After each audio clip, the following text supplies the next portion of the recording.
તો મિત્રો આઈપીઓના ઇતિહાસમાં પહેલીવાર આવું થયું છે કે આઈપીઓ આવ્યા પહેલાં જ બ્રોકરેજ હાઉસીસે સેલ રેટિંગ આપી દીધા છે।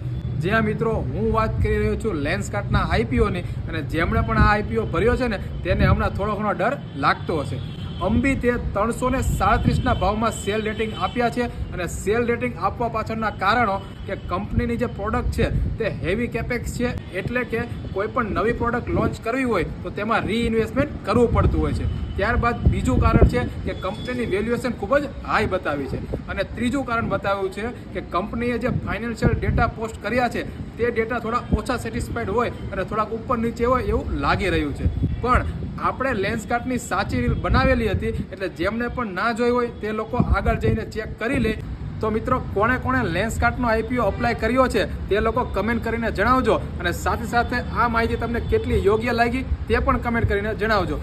નીચે આપેલા નંબર ઉપર તમે કોલ અને વોટ્સઅપ કરીને માહિતી મેળવી શકો છો અને નવા ડીમેટ એકાઉન્ટ ઓપન કરાવી શકો છો। બાકી મળીએ કાલે કંઈક નવા કન્ટેન્ટ સાથે। ત્યાં સુધી બધાને જય શ્રી કૃષ્ણ અને જય સિયારામ।